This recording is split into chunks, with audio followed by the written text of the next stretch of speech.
Welcome back, everyone. Today we're going deep on a tough one, the Israel-Palestine conflict. Yeah, always a lot to unpack there. Absolutely, and especially with the recent events, things are really intense. So we've pulled together a bunch of different sources, kind of tried to get a handle on it all. We've got reports directly from Gaza, from Al Jazeera journalists. On the ground. Yeah, exactly. And also statements from aid organizations, those working in the thick of it all, like Well, World Central Kitchen, Save the Children. right, those folks are dealing with a whole other level of complexity. For sure, for sure. And then we've got some analysis from, the usual suspects, Sky News, BBC, trying to see the bigger picture. It's one of those situations that's been bubbling for, well, decades, right? Yeah. And as we're seeing now, when it boils over, the impact is just devastating for everyone. Yeah, absolutely. And it really hit me reading this one report from Al Jazeera about this family in Gaza. The father was killed just waiting in line for food aid. Yeah, just like that. And now the mother's left with their 5 kids in a shelter, one of those packed ones, just overflowing with people who've lost everything. It really puts a face on the human cost of all this. It's tragic. And, sadly, not an isolated incident. This conflict has taken a toll on civilians on both sides for years. But right now, in Gaza, things are beyond dire. Yeah, Al Jazeera is not painting a pretty picture at all. High civilian and casualties, people forced from their homes. The conditions in those shelters are just horrendous. And on top of that, you've got the massive challenge of actually getting aid to the people who need it. Yeah, I was going to say, beyond the immediate danger. Right. It's not just about having enough supplies. Aid organizations, they're facing constant security risks. Targeted attacks even. Like they're being accused of being associated with Hamas? Yeah, exactly. It's a logistical nightmare, and ethically, well, it's a minefield. Can't even imagine. I mean, it's bad enough for journalists, but for aid workers, they're supposed to be neutral. It's got to be incredibly stressful. It is. And we're seeing the tragic results of that. Those recent deaths of aid workers from World Central Kitchen and Save the Children. Right, that's what I wanted to get into. Those incidents show how blurry those lines of conflict get. Even groups known for being neutral for humanitarian work, they're caught in the crossfire. It's just awful. World Central Kitchen put out a statement. An Israeli airstrike killed 3 of their workers. On Khan Yunis. Yeah, right there, delivering food. They've had to pause operations for now, which I get, but it leaves this huge gap in getting aid to people. Absolutely. And their statement was really clear. They have no knowledge of any staff having ties to Hamas or the attacks on October 7th. Yeah, those attacks were horrific. Absolutely. But it shows the pressure these organizations face, constantly under scrutiny in these conflict zones. Operating in a climate of suspicion, it's got to be almost impossible. And the IDF is saying they targeted a, quote, terrorist involved in those October 7th attacks, specifically one on the kibbutz of Nir Oz. But it seems like there's no clear evidence linking this person to any specific, abduction attempts. Right, and that's where those serious questions come up. If the IDF is targeting individuals within aid groups, that's a dangerous precedent. And it puts everyone at risk. Everyone. How can these groups even function when there's that level of hostility? And it makes it even more tragic that these aid workers, they were killed while delivering food aid. To those waiting in line. Yeah, in Khan Yunis, Sky News reported that. Literally trying to feed people. Just trying to do their jobs. And they're killed for it. It underscores the reality, the horrific reality that civilians are caught in this impossible situation. Danger on all sides, and then desperation, hunger. And Save the Children, they weren't spared either. One of their staff, Ahmad Faisal Islam al-Qadi, he was killed in another airstrike. That's separate one. Yeah, he was deaf. He was coming home from a mosque when it happened. Doesn't matter who you are, where you are, you're vulnerable in this environment. Absolutely. And these deaths, they've sparked outrage, calls for action from the international community. Right, and we've got these statements from Interactions members. Fascinating to see the range of reactions. Like a snapshot of the global response. Yeah, the humanitarian community grappling with this crisis in real time. You can feel the urgency, the need to do something, but also the heartbreak. Absolutely. So you've got Bread for the World, Project Hope, both calling for an immediate ceasefire. They're emphasizing safe access for aid, protection for the people doing this work. That humanitarian imperative. Exactly. The needs of civilians come first. But then you've got groups like the International Rescue Committee. They're calling the attack on those Palestinians trying to get food. They call it appalling, a complete disregard for humanity. That's strong. Stern words. Yeah, and CARE is echoing that, pointing out that people in Gaza are facing both bombs and starvation. not holding back. No sugarcoating there? They're seeing this as a full-blown humanitarian catastrophe. As they should. And Islamic Relief USA is really driving home the desperation of the situation. People are being killed while they're desperately trying to get food aid. It doesn't get more basic than that. No, it doesn't. And then you have Refugees International and Mercy Corps. Their statements get even more interesting. Refugees International is calling the killings during that aid distribution a potential war crime. They want a full investigation. Wow, that's a serious accusation. It is. And Mercy Corps CEO, Jada Doyen McKenna, she's expressed horror at the loss of life, highlighting the human cost. It's clear these organizations are wrestling with the moral implications of what's happening. Absolutely. Save the Children paints this incredibly heartbreaking picture, saying children are dying from lack of food while their parents are getting killed trying to get it for them. It's almost impossible to think about. Yeah, the generational impact of this, the cycle of suffering, it just goes on and on. It does. And there seems to be this growing call for a shift in how the international community responds. Many organizations are urging stronger action to hold those responsible accountable and to make sure aid actually reaches those who need it. It's a call for a more proactive approach, a forceful approach from the global community, one that puts civilian protection first and upholds international humanitarian law. Speaking of accountability, Al Jazeera is reporting that the International Criminal Court, they've issued arrest warrants for some Israeli leaders, including Prime Minister Benjamin Netanyahu, and they're also facing a genocide case at the International Court of Justice for their actions in Gaza. Now, those legal actions, they're fascinating. They could signal a shift in the international community's willingness to actually hold powerful actors accountable for these alleged crimes against humanity. But it's complicated, right? I mean, what are the chances those warrants are actually enforced? And what impact could this have on the peace negotiations that are happening? That is the million-dollar question, and it's something we'll definitely dig into deeper in the next part of our deep dive. Perfect, because right now I'm left with more questions than answers. It's a complex situation. Yeah. Unpacking it takes time. But I think what's key here, what we need to remember as we go forward, are those human stories we've heard today. That family struggling in the shelter, the aid workers risking it all to deliver food, the children caught in the middle. Those are the voices we can't lose sight of as we navigate this whole political and legal maze. It's easy to get caught up in the legal stuff, the humanitarian crisis.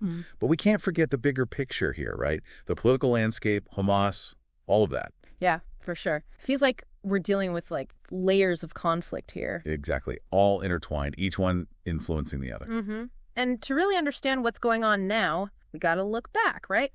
The history, the politics. Absolutely. The historical context is crucial. Al Jazeera mentions that a Hamas delegation, they're in Cairo right now for these truce talks, trying to hammer out a ceasefire agreement.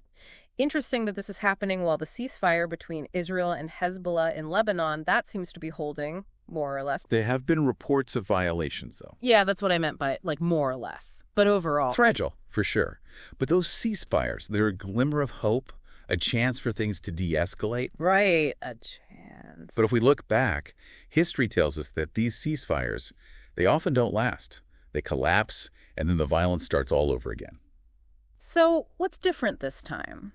Why should we be hopeful about these talks? That's the million-dollar question, right? It's not just about a pause in the fighting, a temporary break. To make a ceasefire last, you got to address the root causes, the fuel for this conflict. Which are? Well, you've got the status of Jerusalem, the rights of Palestinian refugees, the whole question of Palestinian statehood. Issues that have been going on for... decades, yeah.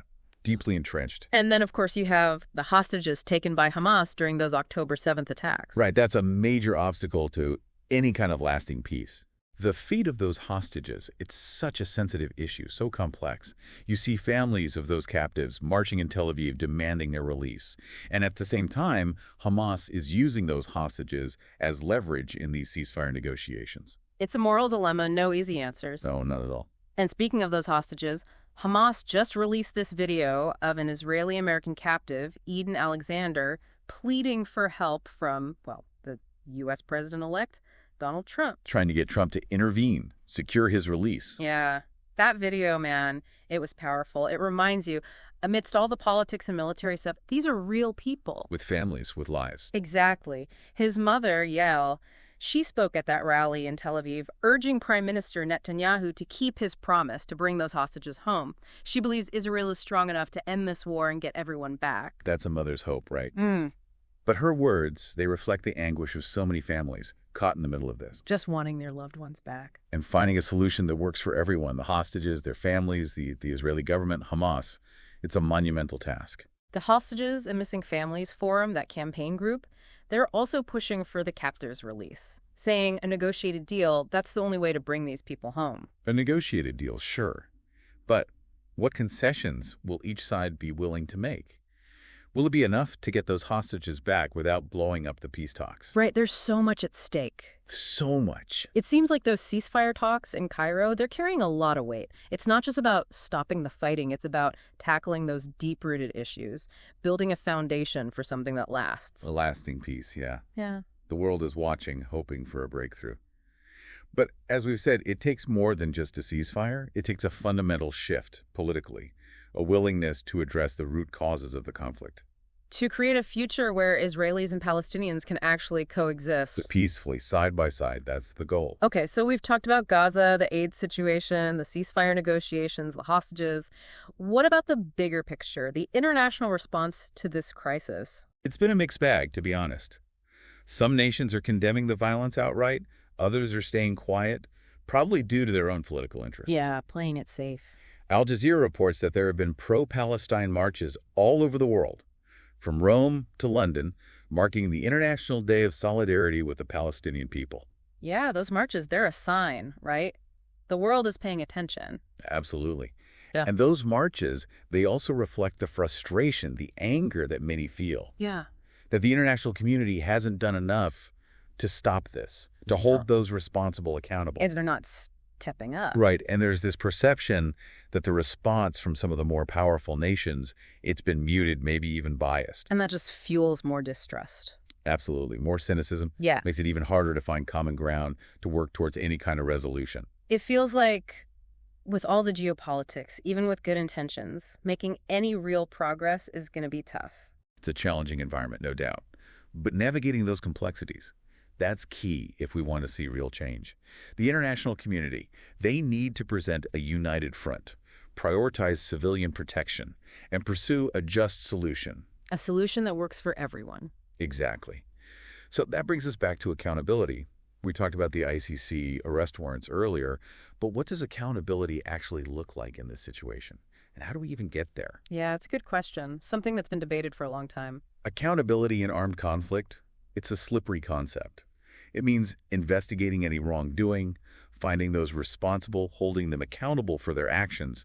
Could be legal prosecutions, but it also means trying to help the victims, prevent future violations. But that's got to be incredibly difficult to actually do, right? Especially when you're dealing with powerful actors, people who might not want to cooperate, who don't want to take responsibility. Of course, there are always obstacles, political obstacles, legal complexities, and then trying to gather evidence in the middle of a war zone. That's another level of difficulty. Right, a whole other challenge.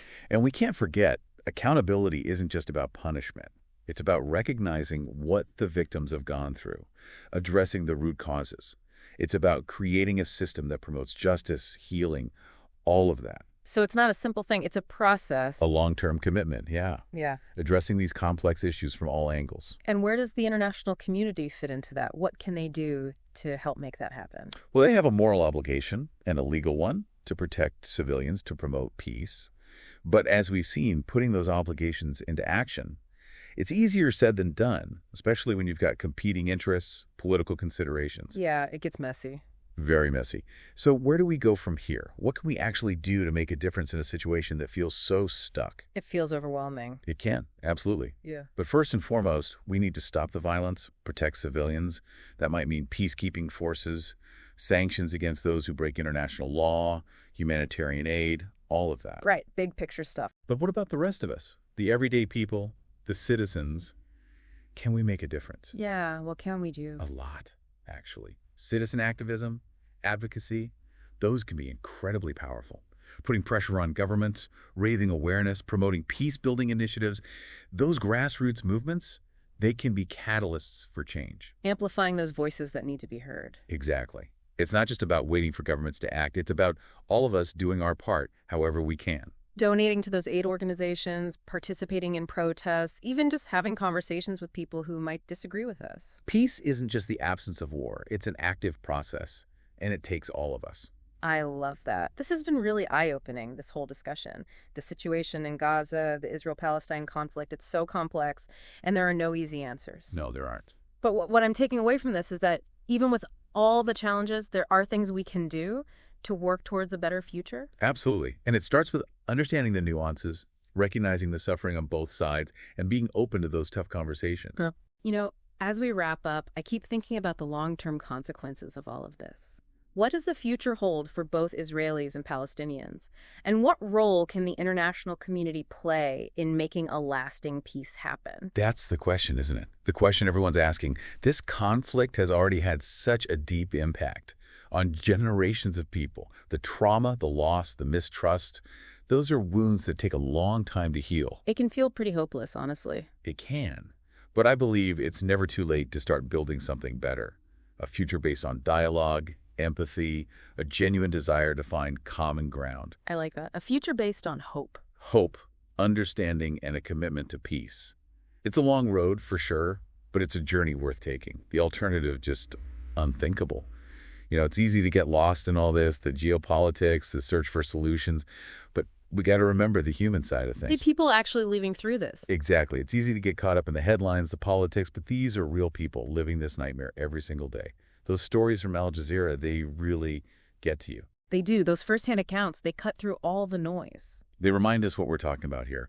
Individual lives, families torn apart, kids growing up in a war zone. There's this one story about a family huddled in this makeshift shelter, terrified, just trying to protect their kids from all of it. And the ones just trying to survive, find food and water, lives completely upended. It makes you realize the human cost of this conflict, it's impossible to measure. It is. And it makes the work of those organizations, World Central Kitchen, Save the Children, all the more crucial. They're the ones on the ground, providing aid, offering some kind of lifeline to those who've lost everything. Yeah, they're the ones really making a difference day in and day out. It's heroic work what they do, putting their own lives at risk to deliver food, medical supplies, support. And as we saw with those recent deaths, the risks are very real. They are. Those deaths, they were a loss for everyone, their families, their colleagues, the whole humanitarian community, and for the people they were helping. It's a reminder of how fragile things are. And how much courage those aid workers have to keep going, knowing the dangers. It really makes you think. It does. And it underscores the need for a stronger response globally, one that puts civilians first, ensures humanitarian access. So we've covered a lot, this whole deep dive. The situation in Gaza, the aid workers, the ceasefire talks, this search for accountability. This is complicated. There are no easy answers. No, there aren't. Yeah. But as we've talked about, there are things that can be done by governments, by individuals, to try to build a more peaceful future. Steps we can take. It starts with understanding, with acknowledging the suffering on both sides, and with being willing to have those tough conversations. You know, as we wrap up here, I keep coming back to that question, the long-term consequences. What happens next for both Israelis and Palestinians? What can the international community do to make a lasting peace actually happen? The million-dollar question, right? Mm-hmm. This conflict, it's already had such a deep impact on so many people for generations. The trauma, the loss, the mistrust, it's a lot to overcome. It's hard to imagine what that road to healing even looks like. It's a long road for sure, but I truly believe it's never too late to start building something better. A future based on dialogue, on empathy, on a real commitment to finding common ground. A future where peace is possible. Exactly. It's a long and winding road, no doubt, but we have to keep striving for that, for ourselves, for future generations. The alternative it's too dark to even think about. Well said. Thank you for joining us for this deep dive into the Israel-Palestine conflict. We've explored a lot of difficult material today, but hopefully what we've shown is that through understanding, empathy, and a commitment to justice, we can all play a part in creating a more peaceful world. Keep learning, keep challenging your own assumptions, and keep talking to each other. The path to peace might be long, but it's a journey worth taking.